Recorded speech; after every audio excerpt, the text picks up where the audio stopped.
A modo de un repaso rapidísimo de lo que tratamos el día de ayer, bueno, el centro de masa va a ser un punto que se va a comportar como si toda la masa de la estructura del sólido rígido o de un conjunto más grande de partículas estuviese ahí. Y entonces bastará con que analicemos lo que le sucede a ese punto para describir la cinemática, la dinámica o en general el movimiento de ese sólido rígido o de ese conjunto de partículas. Así que, en perspectiva, hasta este momento, de manera implícita, habíamos considerado que las fuerzas que se aplicaban sobre un objeto actuaban justamente sobre el centro de masa, con lo cual el movimiento que se podría generar era simplemente traslacional.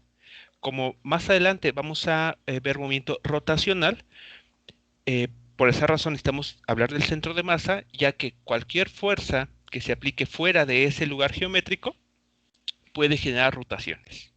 Y bueno, pues ahí la importancia. Bien, para sistemas o distribuciones discretas de masa, vamos a tener que el centro de masa, la posición de ese punto, se calcula de esta manera, como una especie de promedio en el que se toman en cuenta la, la masa de las partículas que están formando ese conjunto bueno, ese conjunto discreto de masa, así como las posiciones de todas esas partículas relativas a un origen de coordenadas. Algo importante a recordar es que mucho influye a la hora de reportar un número, un valor, donde se haya tomado el centro de masa. Perdón, donde se haya tomado el origen de coordenadas. Como vimos en un ejemplo, el centro de masa geométricamente no está perfectamente determinado. No va a estar cambiando según nosotros hagamos mediciones. Digamos que el centro de masa para una estructura está perfectamente conocido.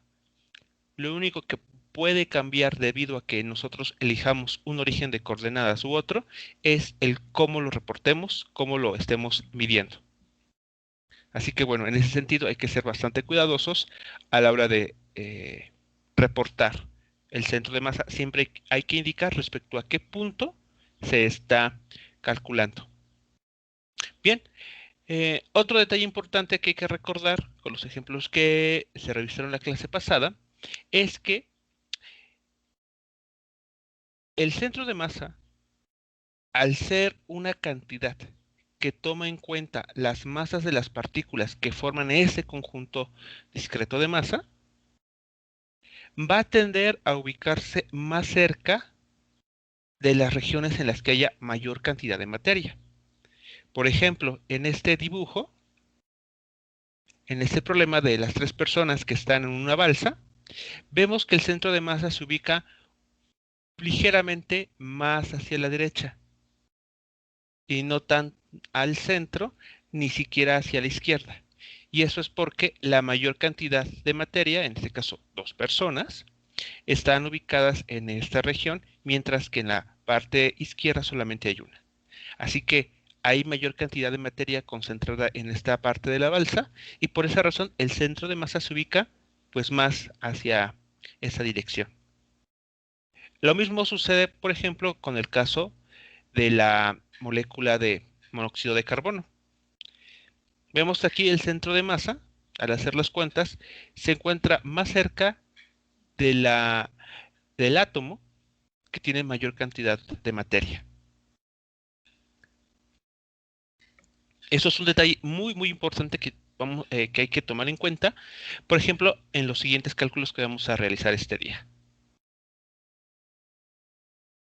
En este otro ejemplo que tuvimos acá,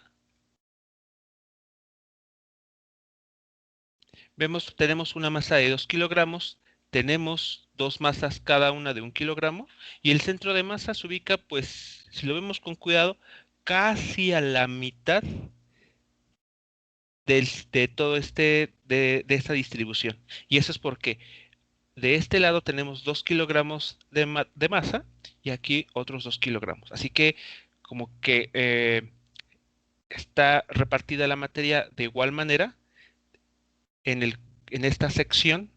A ver, lo voy a señalar.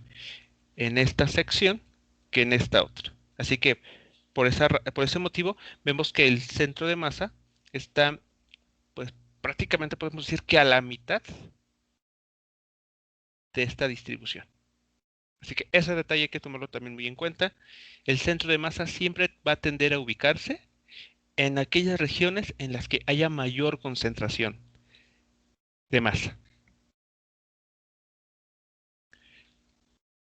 En el caso en el que la distribución de materia sea continua, es decir, en el que no podamos distinguir las partículas de manera individual, entonces el cálculo de las coordenadas o de las componentes del vector centro de masa se van a determinar a través de estas integrales. Por el contrario, como fue en el caso del átomo de monóxido de carbono, bueno, de la molécula del monóxido de carbono, o de esas personas que están en la balsa, o de las otras, o el último problema de las 3 partículas, como son distribuciones de masa en las que podemos identificar de manera exacta a cada partícula, forman la forma de determinar las componentes del vector centro de masa, pues simplemente, pues como se muestra aquí, mediante sumas. Lo que vamos a trabajar este día va a ser esta parte, cuando tratamos como tal un sólido rígido. Bien, ¿hasta aquí alguna pregunta o comentario sobre lo que se acaba de describir?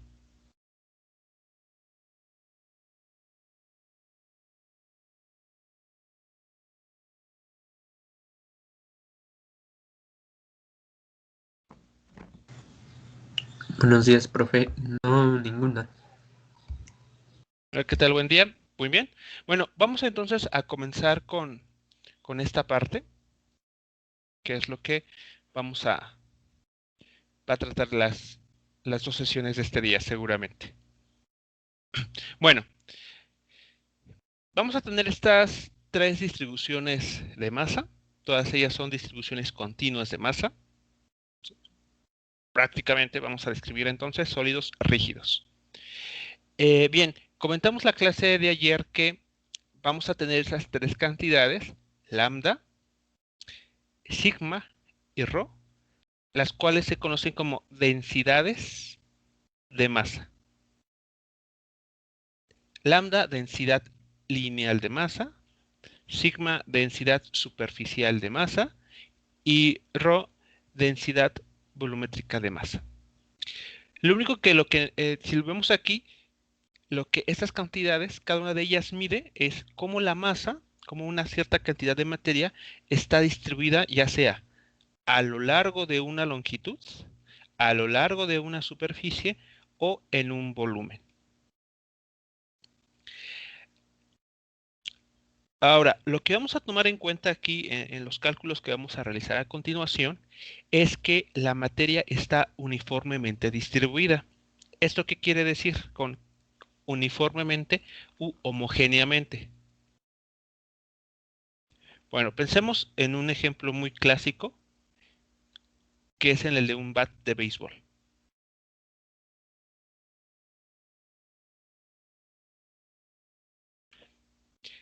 Un bat de béisbol es una distribución aproximadamente lineal de masa, porque toda la materia básicamente está distribuida a lo largo de una longitud.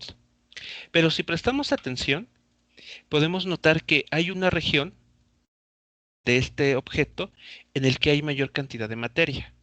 Pensemos, por ejemplo, esto que estoy marcando en color rojo, en comparación a otra región en la que hay menor cantidad de materia. En este caso, tenemos una densidad de masa que no es homogénea, porque no está repartida de igual manera. Aquí tenemos más materia, la zona roja, que en esta otra, la zona de color azul. En este caso, cuando tenemos este tipo de objetos, la densidad lineal de masa es una función de la posición. Depende en qué X nos encontremos, y ponemos aquí un eje X, no vamos a tener la misma densidad o la misma cantidad de materia si nos quedamos en el extremo izquierdo que en el extremo derecho. Podemos ver que conforme nos vamos desplazando, conforme X va variando de izquierda a derecha, nos vamos encontrando cada vez mayor cantidad de materia. Por esa razón, lambda va a ser una función de X. Pero ¿qué pasa cuando no sucede eso? Cuando la materia está uniformemente distribuida. Por ejemplo, ¿qué será bueno? Un palito de bandera. Esos que se suelen comprar, ¿no? En las papelerías. Ese tipo de estructuras, esas varillas de madera, son muy delgadas y largas. Y ahí aproximadamente toda su estructura tiene el mismo grosor. Así que podemos pensar que, o podemos considerar que ese es un ejemplo de una densidad lineal de masa homogénea. Toda la materia está repartida de igual modo. Bueno, pues cuando eso sucede, podemos hacer esta igualación. La masa repartida en toda la longitud va a ser exactamente igual a que si tomamos un elemento diferencial de masa y lo dividimos respecto al pequeño o infinitesimal grosor que pueda tener. Cuando eso sucede, cuando lambda es constante, pues homogéneo, estamos hablando de un material homogéneo, esa igualdad se puede cumplir, cualquiera de esta igualdad. Lambda igual a diferencial de masa respecto al diferencial de longitud, o lambda igual a masa sobre longitud, m mayúscula entre la L mayúscula, o esto que está aquí, de diferencial de masa respecto al diferencial de longitud, igual a eso, a este último término. Pero, cuidado, esta última igualdad, voy a señalarla, esta última igualdad va a ser válida siempre y cuando lambda sea constante, es decir, tratemos una distribución continua de masa homogénea, toda la materia igualmente repartida. Si no ocurriera eso, entonces esta lambda es una función de X.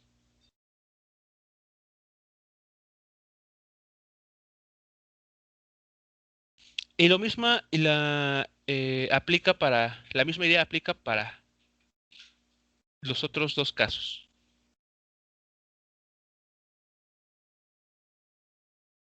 Una sigma constante, una densidad superficial de masa constante, quiere decir que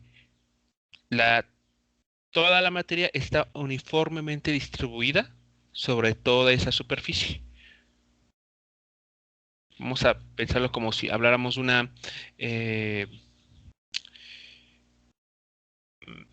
una oblea. Pensemos en ese alimento. Una oblea sería un buen ejemplo de una distribución superficial de masa homogénea.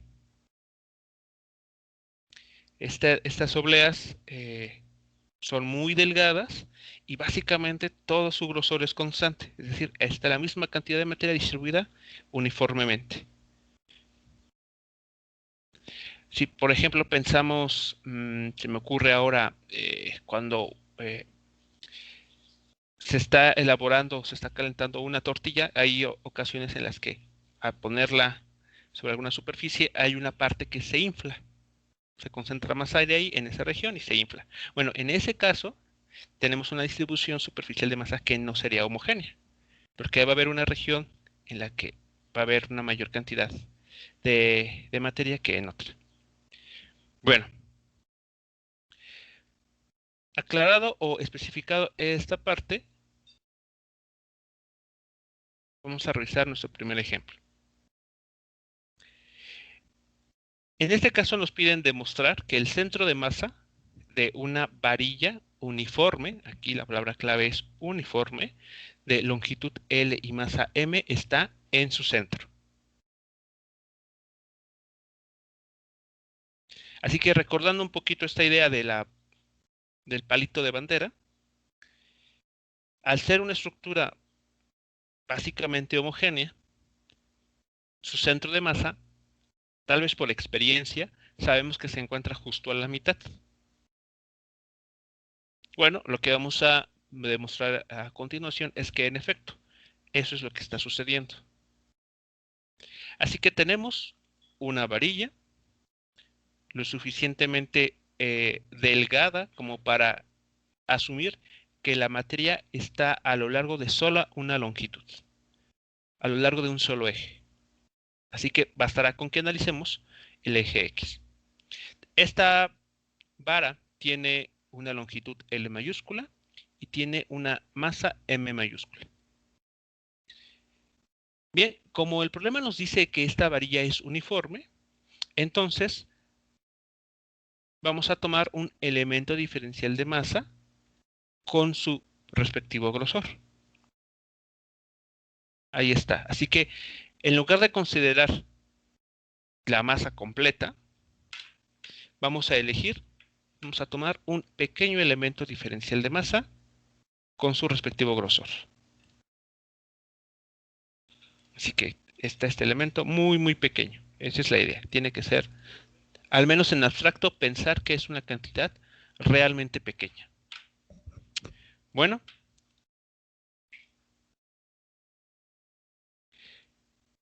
como la varilla es uniforme, su densidad lineal de masa es constante. Lo que ya habíamos especificado, no va a ser función de la posición. Así que estas dos igualdades se van a poder ocupar, pensando a lambda como una cantidad constante, ¿de acuerdo? Como un número. Este es simplemente un número. Lambda va a ser un número, es una cantidad constante porque la varilla es uniforme.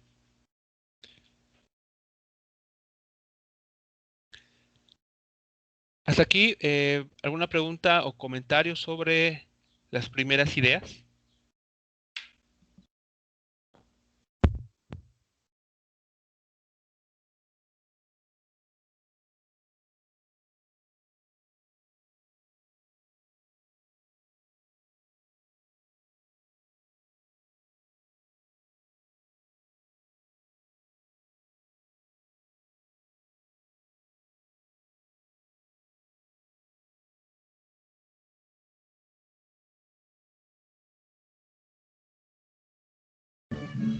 No, profe. Bueno, aquí en diferencial de masa es igual a... Ay, se me olvidó la letra. Por diferencial de X, por cómo pasó a que es masa. Ok, a ver, la letra es lambda, es la letra L griega, y lo que se hizo en estas dos igualdades fue, bueno, se obtuvieron de esta manera. Primero, de esta igualdad, digamos, despejamos el diferencial de masa. Y la siguiente igualdad que se tomó fue esta.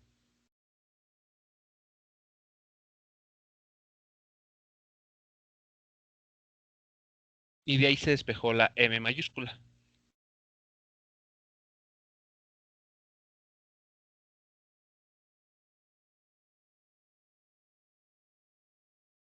Así que como aquí tenemos tres términos que se están igualando, pues podemos escogerlos por parejas, ¿no? Según nosotros querramos.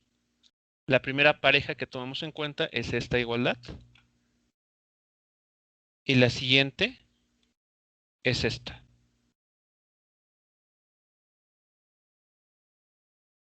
Y de esta última despejamos la masa, el término de masa M mayúscula, multiplicando lambda por la longitud de la vara, por L.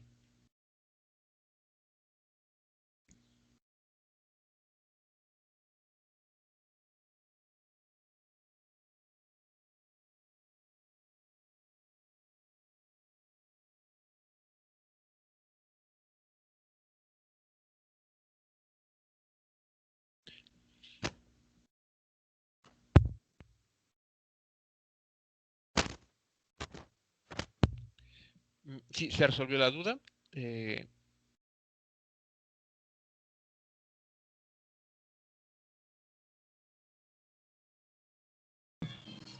Sí, profe. Muy bien. Bueno, vamos entonces a comenzar a hacer los cálculos. A ver, recordemos, como queremos, bueno, para empezar, estamos hablando de una distribución de materia a lo largo de un solo eje. Entonces, de acuerdo a lo que comentamos en la pizarra anterior,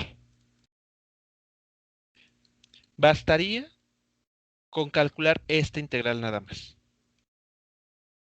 Las otras dos quedan descartadas.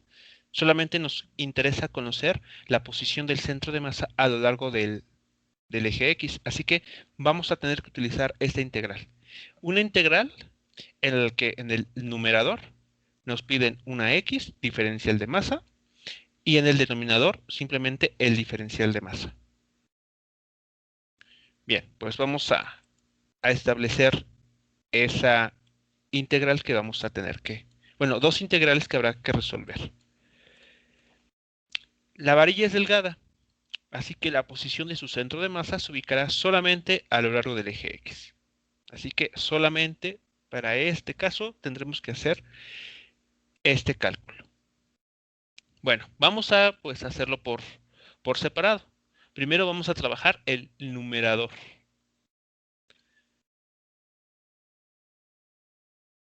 A ver, veamos lo que está sucediendo aquí.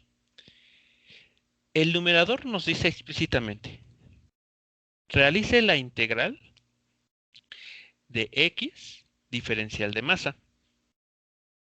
¿Por qué esa estructura? ¿Por qué X diferencial de masa?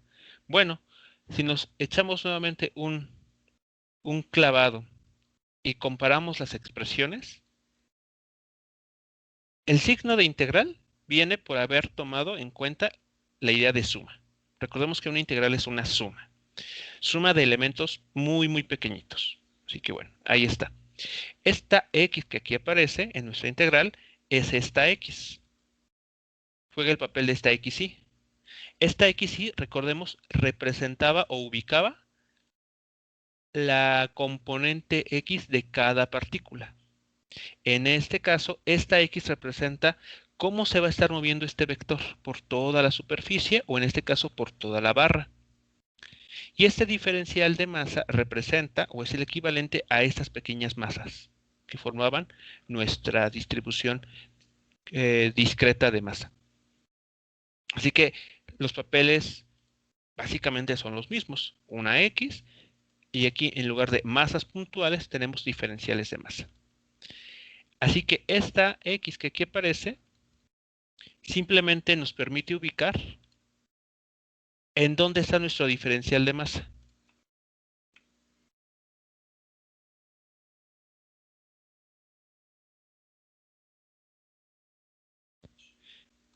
Si este diferencial de masa lo hubiésemos escogido o lo hubiéramos dibujado más aquí adelante, pues entonces esta X igualmente estaría ubicando desde el origen de coordenadas, aquí puesto, hasta ese punto.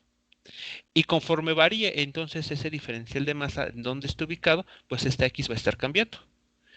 Puede ser muy cercana a cero o puede ser muy cercana al otro extremo de la vara. Así que cumple su papel, ubicar al diferencial de masa. Bueno, ese es el significado de esta integral y de los términos en ella. Pero, esta integral no es una integral definida. No conocemos los límites de integración. De hecho, sería un poco complicado establecer los límites de integración, porque aquí estamos integrando respecto a un diferencial de masa. Y ese diferencial de masa, pues, ¿de a dónde va? O sea, ¿cuál sería el menor valor que puede tomar y cuál sería el valor más grande que puede tomar? Eso no está del todo claro. Y además tenemos una X que nos habla de posiciones. Así que como que esta integral o el integrando Pues no es tan fácil así directamente de poder establecer los límites de integración. Así que hacemos lo siguiente. Sabemos cuánto vale el diferencial de masa. Aquí se hizo el despeje. El diferencial de masa es igual a lambda por diferencial de x. Si hacemos esa sustitución, nótese lo que está pasando. Estamos dejando todo el integrando, toda la función a integrar en términos de una sola variable, x. ¿De acuerdo? Y esta x, esta variable x, en ella sí podemos definir límites de integración. Esta x, lo mínimo que puede valer es 0. Porque cuando eso suceda, estaríamos ubicando al elemento diferencial de masa justo en el extremo izquierdo de la varilla. O x, el máximo valor que puede tomar es igual a L. Eso querría decir que el elemento diferencial de masa se ubica justo en el extremo derecho de la varilla. Así que ahí sí, con la variable x sí es más fácil poder reconocer límites de integración.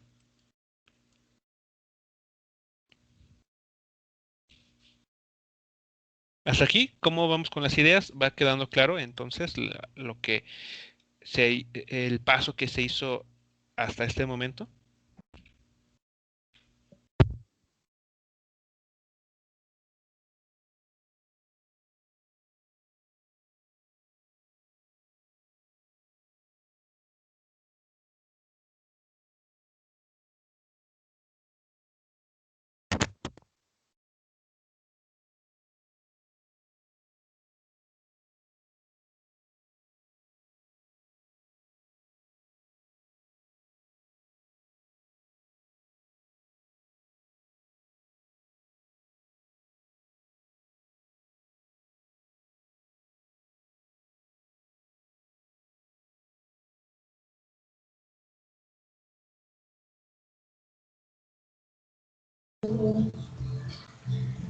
No, profe.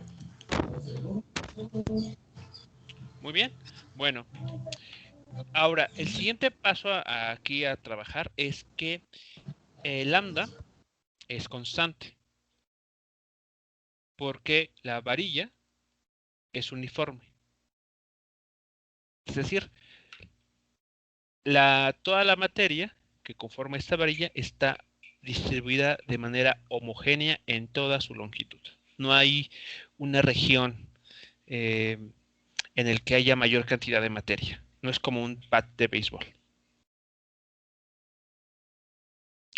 Así que bueno, esa lambda puede salir de la integración.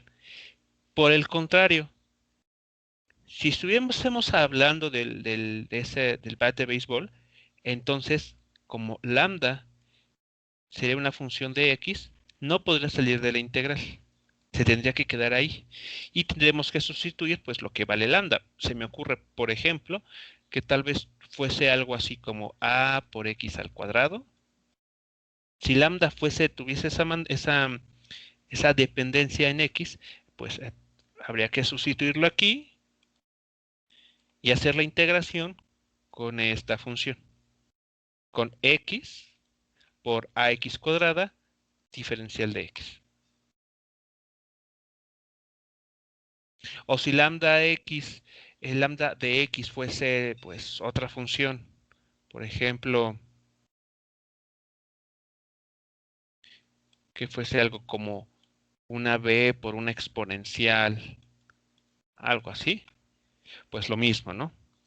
Sustituimos aquí esa lambda y se integra toda esta función respecto a la variable x en los límites pues aquí establecidos. Así que bueno, afortunadamente para esta parte la varilla es uniforme, así que pues no hay que preocuparnos por lambda, la podemos extraer de la integral sin ningún problema. Bien, pues aquí vemos que la integral que queda por resolver es x de x, así que pues se hace. Se hace la integración, se hace la evaluación límites de la función que se obtiene en el límite superior y se le resta el valor de la misma función, pero en el límite inferior. Se simplifica y queda ese resultado. Así que al menos en esta parte yo creo que no hay mucho problema. Es una integral de tipo x a la n.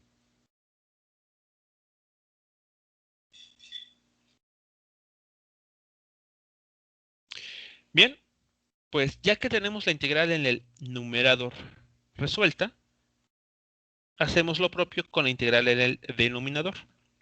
Y hacemos exactamente los mismos pasos, con las diferencias propias de la integral. Aquí solamente nos piden integrar diferencial de masa, pero una vez más, aquí es muy difícil establecer exactamente cuáles son los límites de integración.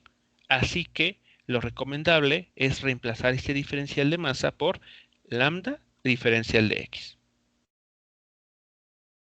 Una vez más, si lambda fuese una función de x, se tendría que quedar en el integrando. Tendremos que sustituir el valor de lambda de x según el problema, según la información del problema que querramos resolver, y se hace la integral con esa función. Aquí no está sucediendo eso. Lambda es constante, así que sale de la integral, y lo único que queda por integrar es ese de x desde 0 hasta L mayúscula. Se hace la integral y llegamos a este resultado.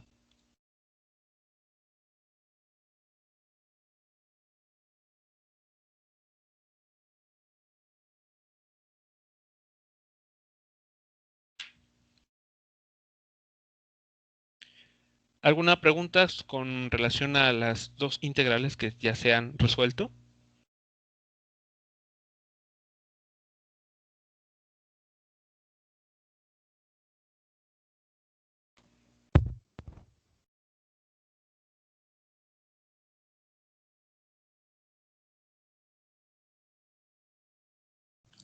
No, profe.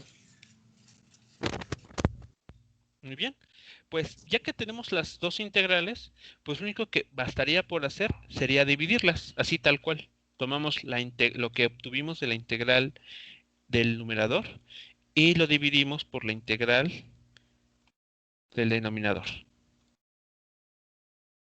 Y eso ya en automático nos va a dar la posición del centro de masa en el eje X, tal y como lo estábamos buscando. Sustituyendo, simplificamos, la lambda se va.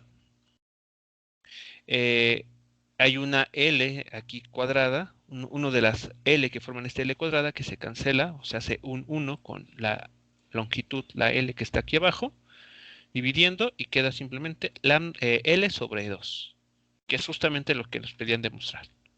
Para una varilla de uniforme u homogénea, su centro de masa tiene que ubicarse exactamente a la mitad.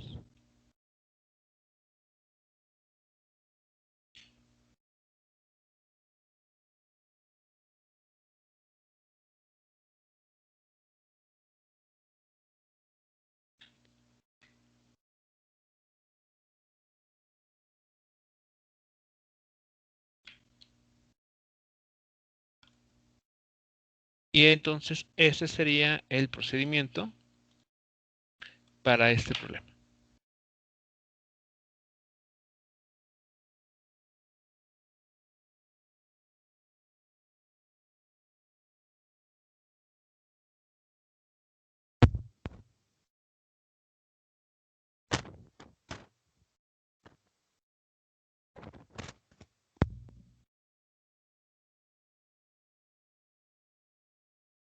Aquí realmente lo importante a tomar en cuenta es cuál es el comportamiento de lambda, de la densidad lineal de masa. Aquí claramente el problema es bastante simple porque lambda es constante. Así que las integrales se vuelven muy fáciles de resolver. Pero casos como, por ejemplo, el que tenemos aquí, en el que lambda depende de la posición, pues se tienen que hacer con un poco más de cuidado, porque una vez llegados a esta integral o a esta otra, tenemos que sustituir el valor de esa función en estos términos y hacer el proceso de integración. Y dependiendo de cómo sea esa función, pues tendremos que aplicar un método de integración u otro. Un cambio de variable, integración por partes o lo que se nos ocurra, dependiendo, repito, de cómo sea esta lambda, cómo dependa de la posición.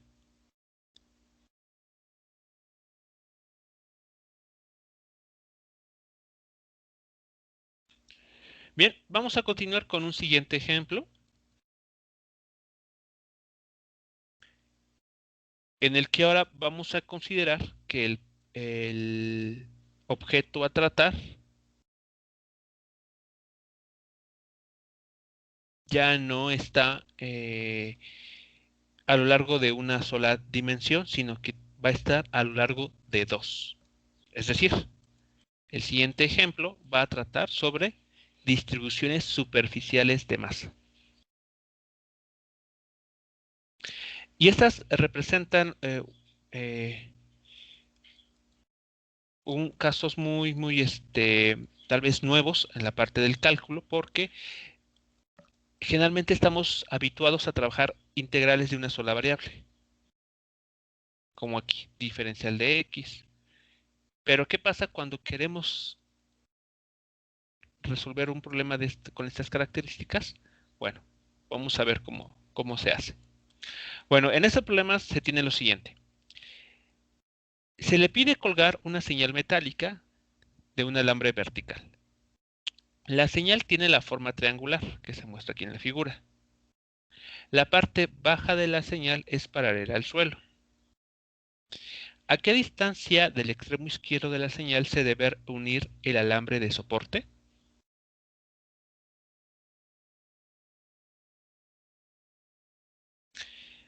Veamos lo que está sucediendo aquí. Tenemos esta señal triangular, una lámina en forma triangular, la cual se pretende colgar con ayuda de un alambre vertical. Así que vamos a pensar que aquí está, por aquí anda el alambre.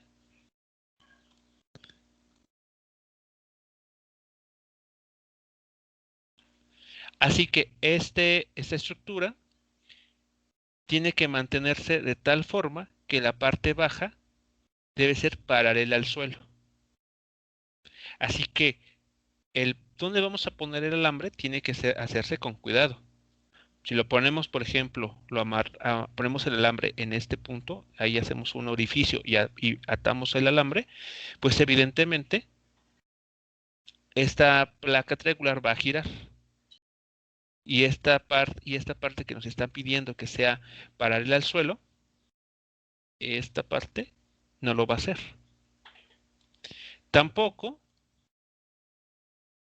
es correcto pensar, por ejemplo, que este alambre habría que colocarlo por acá, porque si lo hacemos de esa manera,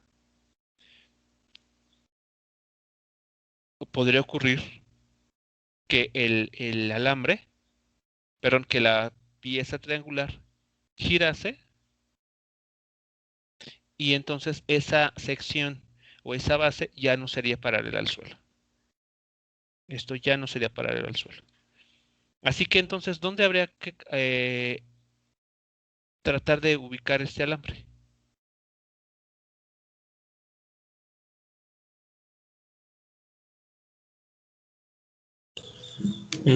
Por donde pasa su centro de masa. Exactamente. Debemos ubicar este alambre justo en el centro de masa a lo largo del eje X de esta varilla. Bueno, perdón, de esta señal metálica, de esta placa triangular. Así que al hacer eso, supongamos que el centro de masa está aproximadamente aquí, en este punto. Cuando coloquemos el alambre, la masa va a estar de igual manera tanto a la izquierda como a la derecha. Así que de alguna manera tenemos una especie de punto de equilibrio Y de esa manera nuestra placa va a mantener esa posición que se busca, ¿no? Que sea paralela al suelo, como se muestra en este esquema. Así que ahí está la clave. Ese alambre se tiene que unir a esa placa triangular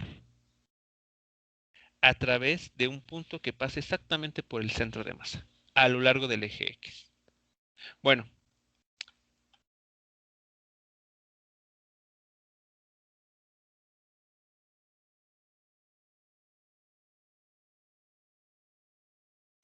como el alambre se debe unir a un punto directamente sobre el centro de masa para que se encuentre esta placa estabilizada, entonces para esta parte bastará con determinar la coordenada X del centro de masa, al menos para lo que nos pide este ejercicio. Como se trata de un objeto con una superficie A, con un área, y la densidad se puede asumir uniforme, el problema no nos dice en ningún momento que exista una mayor cantidad de materia, no sé, en alguno de los vértices, por ejemplo, o en la parte central. Así que vamos a asumir que toda la materia que forma esta placa está igualmente repartida. La misma cantidad de materia que midamos, por ejemplo, en esta esquina o en este vértice, es la misma que podemos medir en este otro vértice, en este otro o en la parte central. Así que no importa en qué punto nos fijemos, la densidad de masa va a ser exactamente la misma. Bien, si eso ocurre, entonces podemos decir lo siguiente. La densidad superficial de masa, que es igual a diferencial de masa entre diferencial de área, permite hacer este despeje. Ahí está, ¿no? Un despeje similar al problema anterior. Pero ahora, nótese algo muy importante. Aquí ya no es diferencial de X, aquí es diferencial de área. Ya no vamos a estar pensando, como era aquí la idea, en un pequeño cuadro, en una pequeña, en un rectángulo pequeñito, muy delgado de longitud diferencial de X, sino que va a ser ahora un cubito o un rectángulo, si se quiere incluso, pero que cubre una pequeña área. Es decir, tenemos aquí ya dos dimensiones.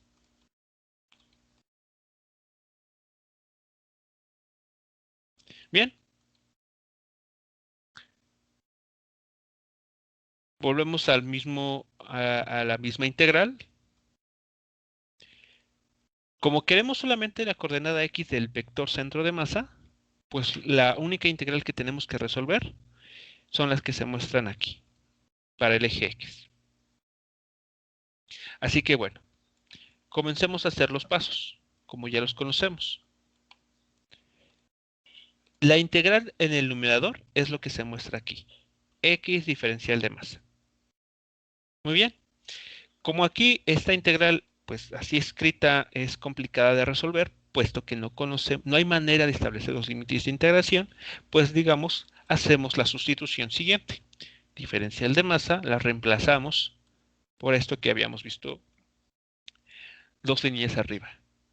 Sigma diferencial de área. Muy bien.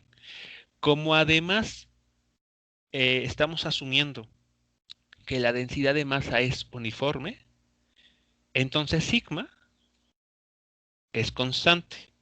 Sale de la integral. Ahí está. Ya quedó fuera. Y entonces lo que hay que resolver es X diferencial de área. Pero una vez más, diferencial de área, ¿qué diferencial de área? ¿Cuáles serían los límites de integración para este elemento? Aquí estamos hablando de la siguiente idea, con la siguiente idea.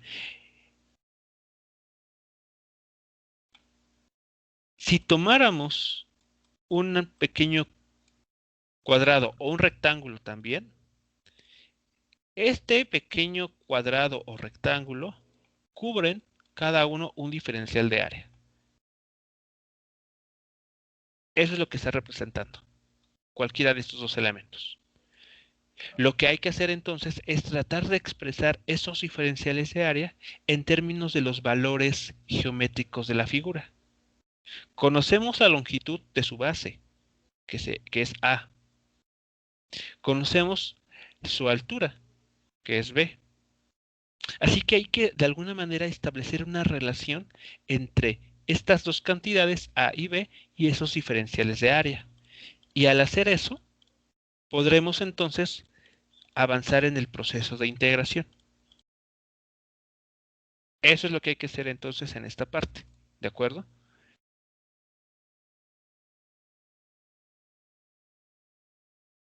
Hasta aquí, ¿alguna pregunta o comentario sobre entonces la situación que se tiene que resolver en esta última integral? No, profe.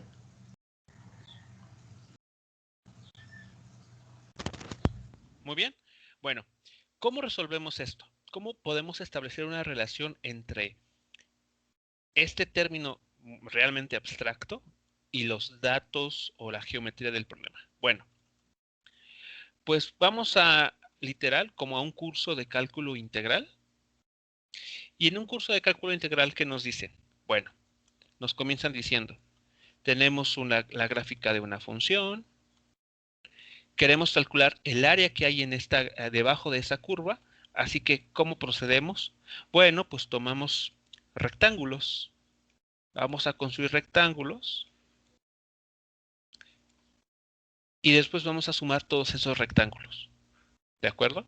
Es así como nos enseñan por primera vez la noción de integral. Pues vamos a hacer exactamente la misma idea y la vamos a aplicar en este problema.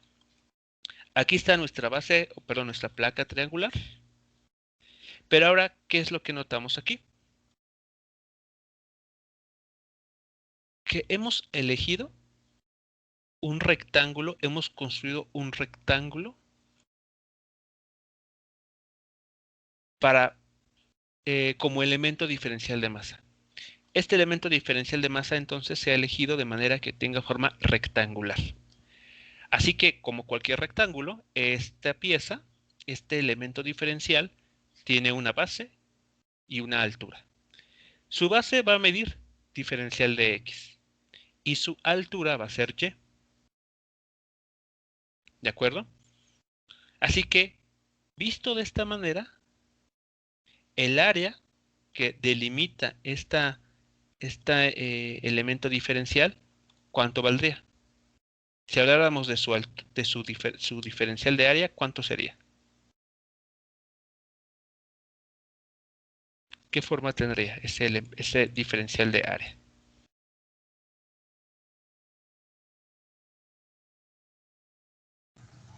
Sería diferencial de x por y. Exactamente. Diferencial de x por y. Base por altura. Así como se calcula el área de cualquier rectángulo. Base por altura.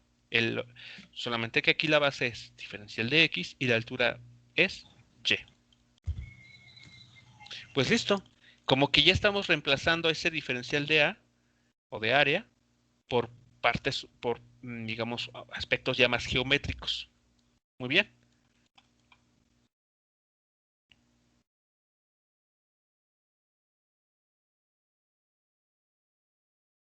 Así que tenemos esta parte. El área de cada rectángulo es la base por la altura. Pero ahora, algo muy importante a notar en cuenta.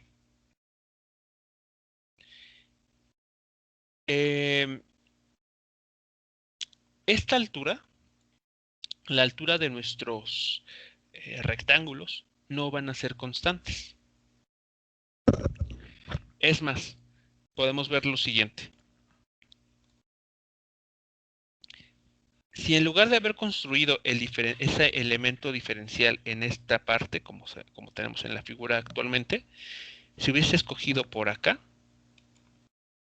aunque se fuese la misma longitud de base, el mismo grosor diferencial de x, la altura hubiese sido distinta. Aquí la altura sería más pequeña. Pero ¿qué pasaría si, por el contrario, si hubiésemos escogido el rectángulo más hacia la derecha, la altura hubiese sido más grande en comparación a los otros dos casos? Así que, conclusión, la y depende de dónde elijamos el punto para construir ese rectángulo.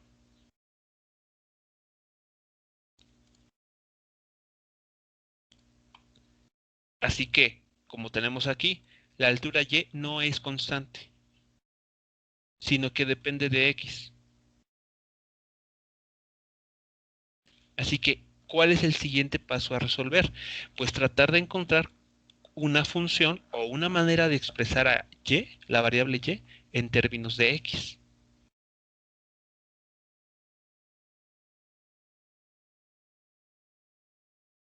Sí es claro este último comentario. ¿Cuál es la situación a la que nos enfrentamos ahora?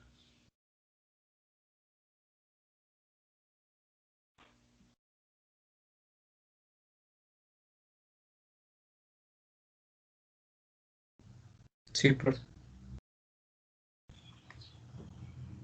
Muy bien. Así que hay que ingeniárnosla para, eh, repito, expresar a la variable y en términos de la variable x. Si logramos hacer eso, entonces dejaríamos nuestro diferencial de área en términos de una sola variable, la variable x. Bien, pues ¿cómo resolvemos esa situación? Pues notemos lo siguiente. Esto que está aquí es una línea recta. Conforme la x va cambiando de valor, digamos, conforme x se va moviendo desde este origen de coordenadas hasta este extremo,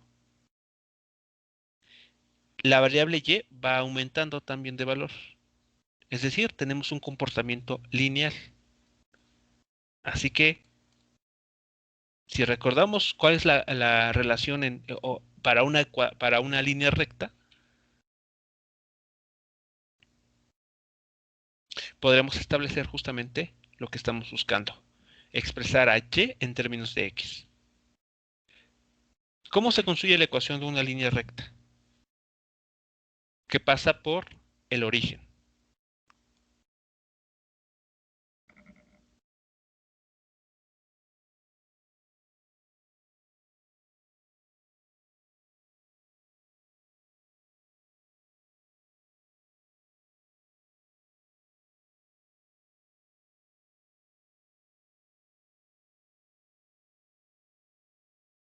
A ver, nos han dicho que y es igual a mx más, bueno, voy a poner b mayúscula para que no se confunda con esta b de la figura. Así nos han enseñado, ¿no? Que es la ecuación para una línea recta. En este caso, ¿cuánto vale m y cuánto vale esta b?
Si logramos conocer cuánto vale esta M, que es la pendiente de la recta, y esta B, la ordenada de origen, entonces podemos conocer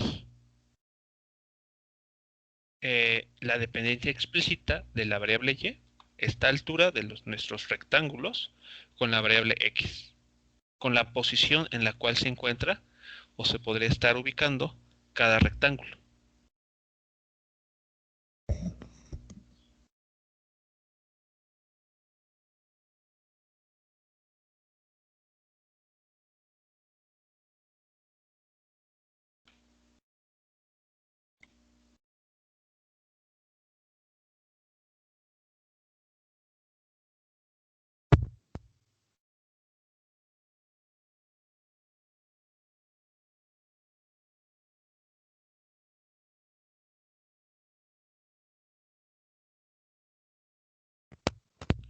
Bien, ¿cuánto valdría en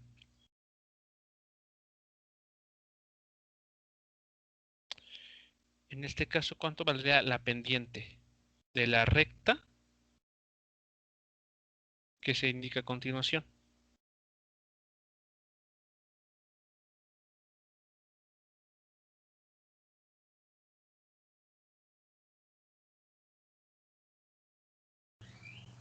Sería B entre A. Muy bien, así es, sería B entre A. ¿Y cuánto mediría o qué valor tendrá esta B? Esa B mayúscula.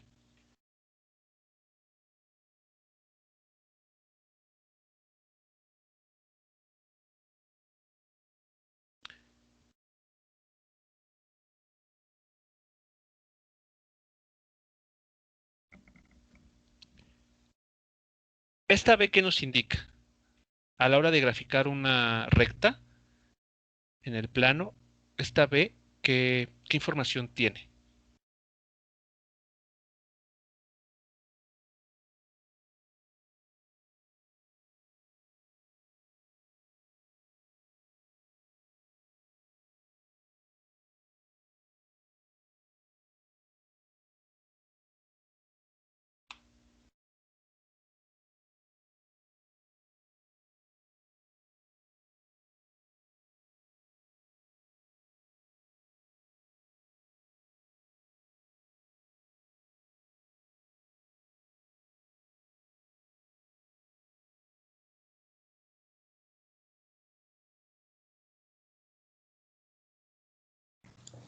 Sería, no sé si está en lo correcto, pero sería creo que la altura en Y cuando pasa por X cuando es cero. Exacto, nos indica el punto en el que la recta pasa por el eje X, cuando X es cero. Exacto. Nos indica dónde se está haciendo este corte. Y en este caso, para el problema que se está aquí resolviendo, Sería cero. exactamente, sería cero. Así que listo, ya tenemos la ecuación de la recta. Ahí está. Y sería igual a simplemente mx, donde m es la pendiente de la recta. Esta b mayúscula es cero, porque tiene que pasar por el origen. Esta recta tiene que pasar por el origen. Así que ahí está. Aquí tenemos ya la ecuación de la recta, que simplemente es y igual a b entre a por x. Así que si sustituimos esta y en nuestro diferencial de área, así quedaría.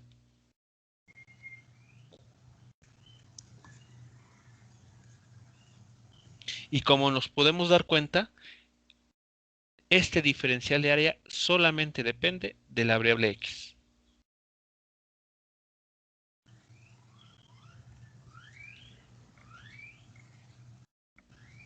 Así que el área de estos rectángulos lo hemos logrado expresar en términos de una sola variable.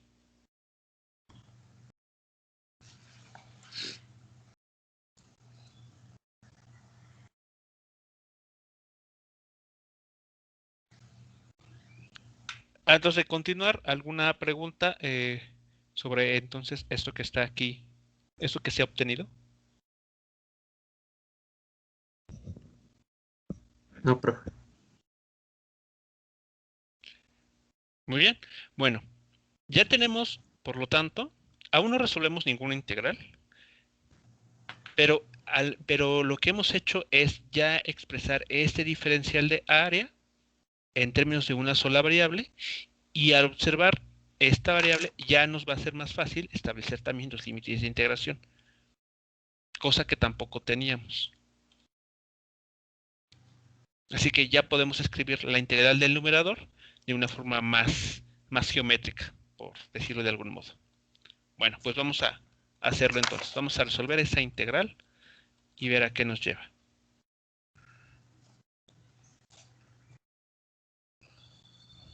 A ver, aquí antes, primero, tengo que hacer un cambio.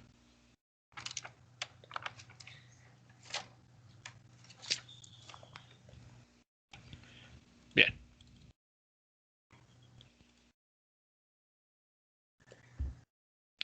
Con toda esta información, resulta lo siguiente. Aquí tenemos la integral que queríamos resolver, que después expresamos de esta manera, donde sigma, la densidad superficial de masa, al ser constante, pues sale de la integral, así que quedaba resolver esta parte. Como ya lo hicimos hace unos minutos, el diferencial de área es igual a esto que está aquí en paréntesis. Este cociente B entre A es constante, puesto que son las longitudes de la base y de la altura de esa placa triangular. Así que pues no cambian, no tienen por qué cambiar. Así que al ser constantes, salen de la integral. Ahí está. Y lo único que queda por integrar es esta x por esta x, diferencial de x. Es decir, x cuadrada de x. ¿Entre qué límites? Bueno, ¿cuáles son los límites de integración? Como estamos expresando todo en términos de x, de esta variable, entonces esta variable, el menor valor que puede tomar está en 0. Es decir, cuando se encuentre justo en este vértice. Y el máximo valor que puede tomar la variable x tiene que ser x igual a a. Es decir, cuando nos encontremos en el extremo derecho de esa placa triangular.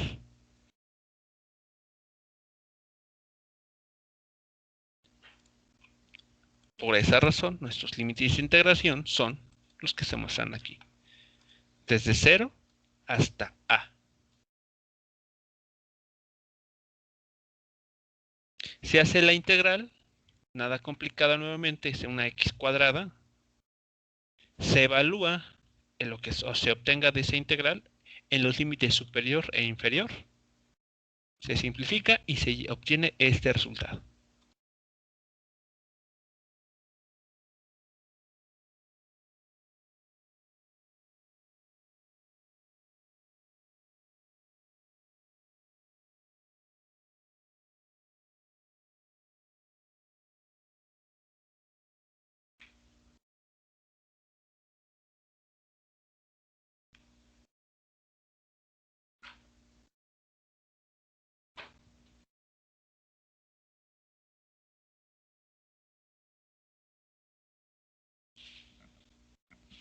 Bien, ya que tenemos esa integral en el numerador,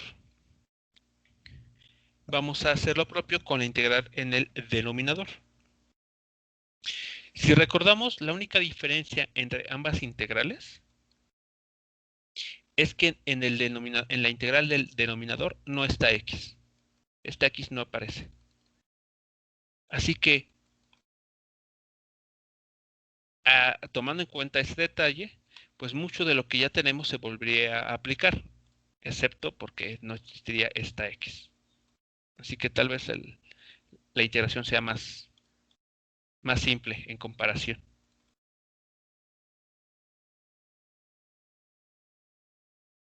Y ahí está. La integral en el denominador es la integral del diferencial de masa, la cual después expresamos como sigma diferencial de área. Sigma es constante, sale de la integral. El diferencial de área ya lo conocimos, lo logramos expresar en términos de una sola variable, aquí está. Los límites de integración son 0 y a. Se saca de esa integral todo lo que es constante, b sobre a. Se integra, se evalúa entre los límites superior e inferior y se obtiene este resultado. Profe, ¿Sí? en la integral que hizo arriba del numerador no sería a al cubo. Ah, no, De no. la, de la integral sí, pero ya al simplificar con esta a, Ajá, se reduce, ¿no? Y queda con exponente cuadrado. sí.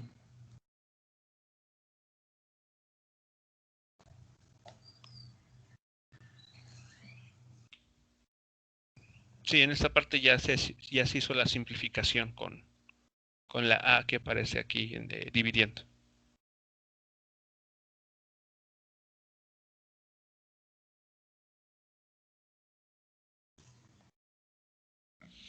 Y eso mismo ya se hizo en este resultado en color verde. Aquí, claro, la integral daría una x cuadrada sobre 2 y al evaluar tendríamos una a cuadrada, pero como hay una a aquí dividiendo, pues simplemente sobrevive una a en el numerador.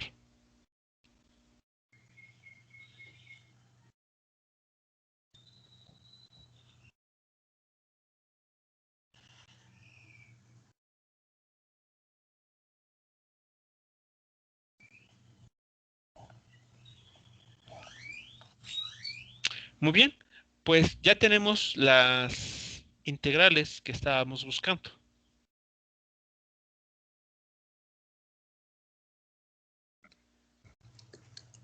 Así que lo único que bastaría por hacer será dividirlas y eso nos va a decir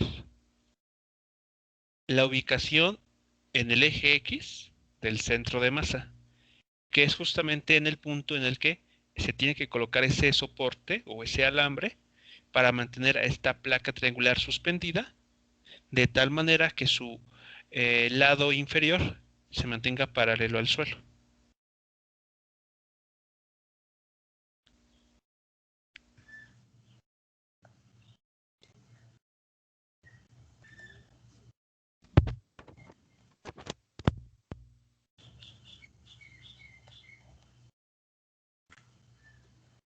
Así que bueno, como vemos aquí, el centro de masa en el eje X se ubica a una distancia de 2/3 de A desde el extremo izquierdo. Porque justo en ese extremo izquierdo, aquí está, justo en el extremo izquierdo, fue que elegimos el origen de coordenadas. Así que todo está referido o está ya siendo medido respecto a este punto. Así que al hablar de 2/3, estamos diciendo que el centro de masa está ubicado en el eje X, aquí, aproximadamente. Así que cualquier soporte que pase por ese punto mantendrá a esta placa horizontal así como se muestra, con esa orientación.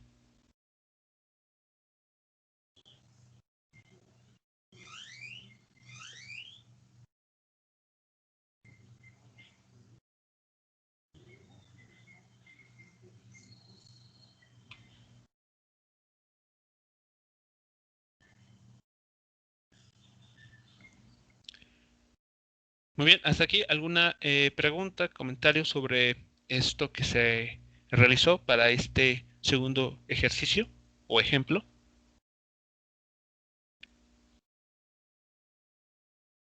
Profe, ¿y por qué no sacamos el centro de masa de Y en Y?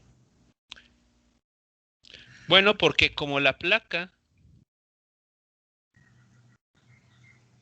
solamente se necesita, como se comentó, se necesita para mantenerla con esta orientación. El soporte tiene que pasar por algún punto. Entonces, realmente sobre el eje Y no importa en qué punto lo haga. El soporte tiene que pasar, a ver, nuevamente, si el centro de masa, a ver aquí,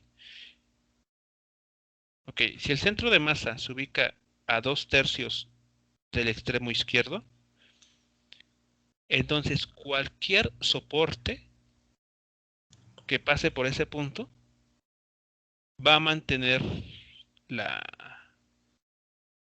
la parte esta paralela al suelo. O sea, lo que se busca es simplemente ubicar en en qué punto a lo largo del eje X se tiene que colocar ese soporte para lograr lo que se está solicitando. Pero el centro, la coordenada Y del centro de masa, al menos para este caso, no importa tanto.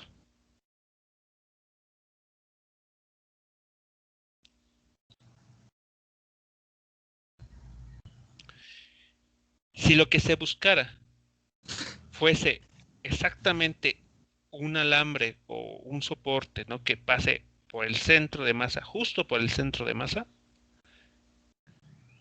entonces sí sería importante conocer la ubicación de la coordenada Y del centro de masa.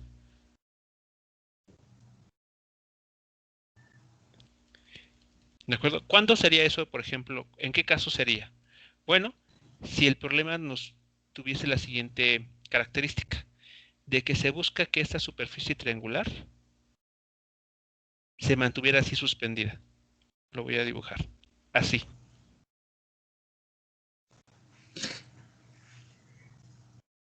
¿Sí se nota la diferencia?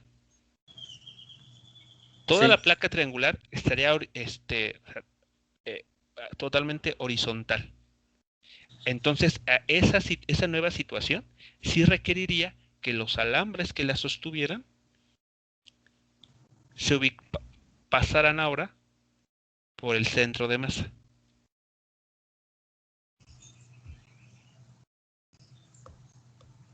Pero esta situación no es la que estamos resolviendo aquí.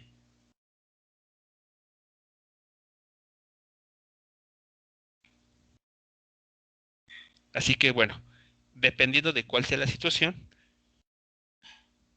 se necesitaría la coordenada Y del centro de masa como dato extra.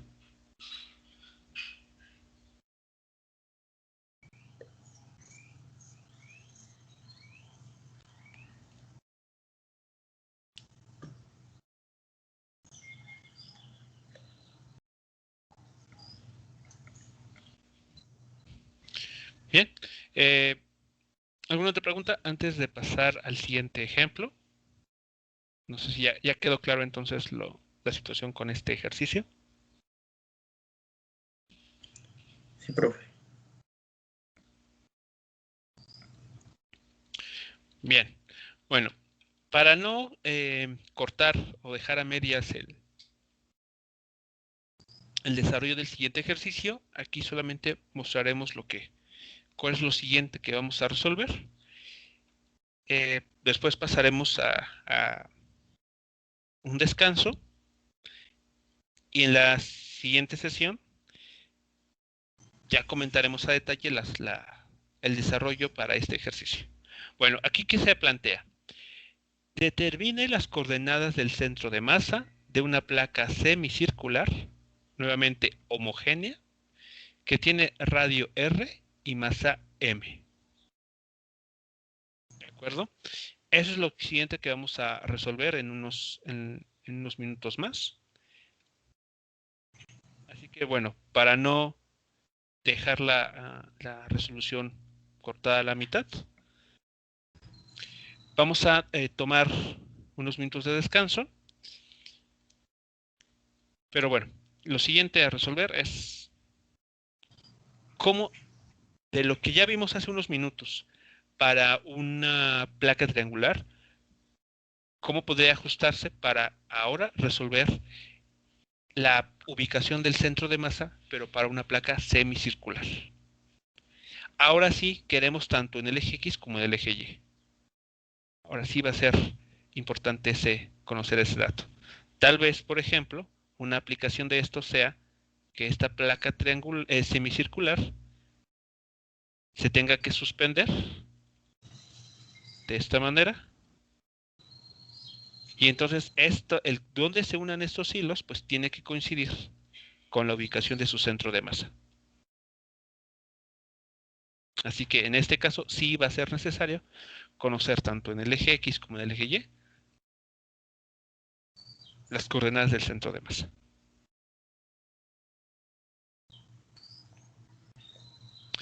Bueno, en el chat está ya el link para registrar asistencia. Así que bueno, comenzamos este periodo de descanso y nos estaremos escuchando, bueno, estaremos retomando la sesión en unos 10 minutos aproximadamente, a las 9:05. Sí, profe.